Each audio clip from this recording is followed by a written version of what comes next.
আলামিন আমাকে যখন দায়িত্ব দিলেন কোরআনের দাওয়াত প্রচার করার কারণে সাহাবীরা যারা ইসলাম ধর্ম গ্রহণ করলেন তাদের উপরে নির্যাতনের স্টিম রোলার চালানো হলো। সাহাবীদের কাছ থেকে খবর আসে হযরতে বেলাল রাদিয়াল্লাহু তাআলা আনহুকে মরুভূমির ভিতরে রেখে, উত্তপ্ত মরুভূমির ভিতরে চিৎ করে শুইয়ে দিয়ে বেলালের উপরে পাথর চাপা দিয়ে রেখে দিয়েছে। বেলাল নড়াচড়া করতে পারে না, বেলাল কোনো কথা বলতে পারে না। বেলালের জিহ্বাটা টান দিয়ে পেরেক দিয়ে গেঁথে দেওয়া হয়েছে।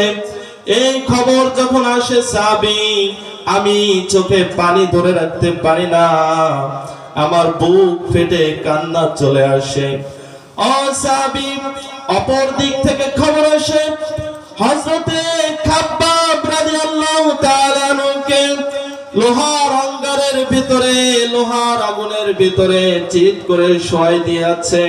হযরতে খাব্বাব রাদিয়াল্লাহু তাআলা আনহুর পিঠ থেকে মাংসগুলো ঝরে ঝরে পড়ে, রক্ত ঝরে ঝরে পড়ে, আগুনগুলো নিভে যায়। হযরতে আম্মার রাদিয়াল্লাহু তাআলা আনহুকে মরুভূমির ভিতরে উত্তপ্ত বালুর ভিতরে টেনে হিঁচড়ে নিয়ে বেড়ায়।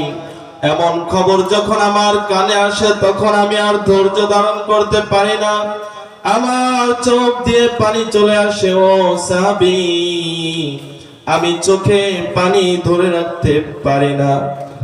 হযরতে আনাস ডাক দিয়ে বলেন, নবী গো, আপনার চোখে পানি আসার কারণ আমি জানতে পারলাম, বুঝতে পারলাম, কিন্তু একটু পরে দেখলাম আপনার ঠোঁট মোবারক দিয়ে হাসির ঝলক বের হয়।